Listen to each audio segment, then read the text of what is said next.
Estamos en Semana Santa, por si no lo sabíais, y a mí se me ha ocurrido una pequeña sección, una sección de crossovers, porque aunque no lo sepáis o aunque no lo penséis, la religión y la Fórmula 1 están más cerca de lo que parece. De hecho, en la parrilla actual tenemos pilotos que o bien son creyentes o tienen amuletos religiosos, o no son creyentes, pero tienen ciertos rituales que están relacionados con la religión. Pierre Gasly, por ejemplo, le vemos en la parrilla antes de subirse en el coche en cada gran premio, haciéndose la señal de la cruz y luego señalando al cielo. Esto, por ejemplo, esta imagen la vimos en el Gran Premio de Italia, donde el gesto además le acompañó porque consiguió la victoria. Lewis Hamilton, ni que decir tiene, la cruz tatuada en la espalda y además la inscripción God is Love, Dios es amor, tatuada en el cuello. Carlos Sainz, aunque no lo penséis, dentro del casco siempre lleva una medida de la Virgen de la Virgen del Pilar, que es una pequeñita cinta, como esta de aquí, que mide unos 40 centímetros. ¿Por qué? Porque la Virgen del Pilar mide 36 centímetros y esta figura que veis aquí dentro pues tiene esos 36 centímetros. Es muy chiquitita la Virgen. Y descubrimos hace poco también, en el año 2018, que Sergio Pérez lleva una imagen, aquí la podéis ver, aparte de una virgen, lleva una imagen del Papa Juan Pablo II en el cockpit de su coche. Un Papa Juan Pablo II que es uno de los más ligados en la historia reciente de la religión y la historia reciente del automovilismo a la Fórmula 1, porque le vimos en el año 1988, por ejemplo, visitando Maranello, visitando la fábrica de Ferrari. Esto pasó el día 4 de junio, como digo, visitó la sede del equipo Ferrari en medio del fervor absoluto de la gente que vive en el pueblo de Maranello y también de los trabajadores de Ferrari, y como manda la religión de verdad, la religión más grande del mundo, que no es la católica, sino que es Ferrari, apareció el Papa por petición propia, además, no con el famoso Papa móvil, sino con este coche, este Ferrari Mondial Cabrio, que por cierto es un coche que en aquella época tenía un motor V8 que podía entregar, según motorización, 214 o 300 caballos. Como digo, el Papa visitó las instalaciones de Maranello, examinó este coche, el coche de la temporada 1988 de Ferrari, el F188C, y estuvo también... conoció a los dos pilotos de Ferrari en aquella época, Gerhard Berger y Michele Alboreto, que además pues era italiano, así que tenía todavía más relación con la Santa Sede. No pudo conocer en persona a Enzo Ferrari porque il Draque en esa época ya estaba pachucho de salud, de hecho falleció en ese mismo año 1988, pero sí que tuvieron la ocasión, tanto el Papa Juan Pablo II como Enzo Ferrari, de poder conversar por teléfono. No fue la única aparición pública del Papa Juan Pablo II relacionada con la Fórmula 1 y relacionada especialmente con Ferrari a lo largo de del tiempo que estuvo al frente de la iglesia. De hecho, el 17 de enero de 2005, aquí vemos esta recepción que tuvo en la Santa Sede con Michael Schumacher, Rubens Barrichello,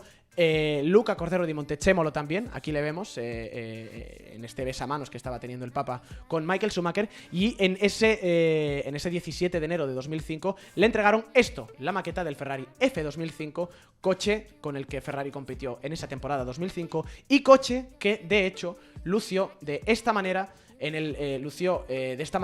el Gran Premio de Bahrein del año 2005, porque el día 2 de abril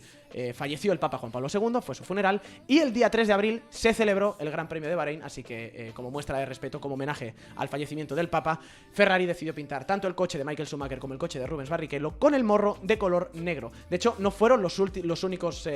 símbolos de respeto que se mostraron al Papa Juan Pablo II en ese Gran Premio de Bahrein, porque Jarno Trulli, piloto italiano, también lució Thank you Pope, gracias Papa,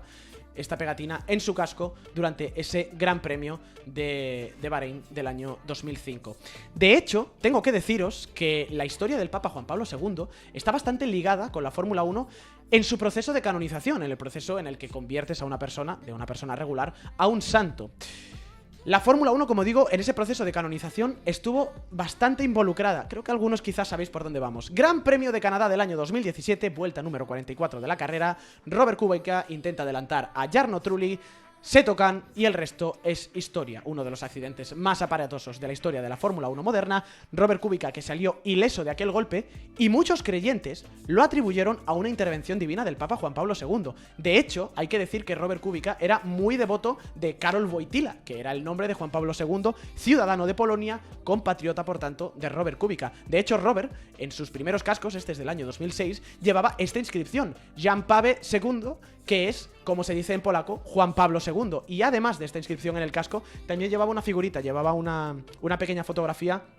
del Papa Juan Pablo II en su mono. Pues bien, el accidente tuvo tanta repercusión que en el proceso de canonización del Papa Juan Pablo II, el Vaticano consideró como posible milagro el accidente de Robert Kubica. Consideró añadir el accidente a la lista de la documentación necesaria de hechos, de milagros, de palabras, de obras, de leyenda, incluso si se quiere decir, del Papa Juan Pablo II en vida y muerte, en ese proceso de canonización que, por cierto, acabó exitosamente en el año 2014, así que ahora es San Juan Pablo II desde el año 2014. Bueno, el sucesor de Juan Pablo II fue Benedicto XVI o Benedicto XV Palito, como le queráis llamar, y él también estuvo relacionado de alguna forma con la Fórmula 1. Ese mismo 2005 en el que tuvo la recepción Juan Pablo II y en el que luego fallece y Ferrari le muestra esa señal de homenaje, pues en diciembre de ese mismo año, Luca Cordero de Montichémolo tuvo esta recepción privada con el Papa, con Benedicto XVI, en el que le entregó este volante. Este volante es del Ferrari F2003 GA, el coche con el que Michael Schumacher ganó el título del año 2003, y con la dedicatoria el volante de Fórmula 1 campeón del mundo a su santidad Benedicto XVI, piloto de la cristianidad. Y el sucesor de Benedicto XVI fue el Papa Jorge Bergoglio, el Papa Francisco I, que también ha estado relacionado con el automovilismo. No tanto con la Fórmula 1, sí con la Fórmula E, por ejemplo, porque en el año 2018, en las postrimerías del Gran Premio, del E-Prix de Roma, la Fórmula E visitó la Santa Sede, visitó al Papa en su residencia de Santa Marta, y el Papa incluso bendijo el coche. Aquí le vemos con Alejandro Agag, por ejemplo, un Papa, Jorge Bergoglio, que estuvo también estuvo muy relacionado con la Fórmula 1 por distintos motivos. Recepción aquí con Antonio Giovinazzi, la primera vez, por cierto, que vemos a Jesucristo y a el Papa coincidiendo en el espacio-tiempo. Y luego esto, la entrega que le hicieron en la Semana Santa del año 2019, cerca de estas fechas, esto ocurrió en el 17 de abril, de un casco y un busto de Ayrton Senna. Un Ayrton Senna que es mundialmente conocido por su fe, tanta que la única inscripción que tiene en su lápida es esta: nada podrá separarme del amor de Dios.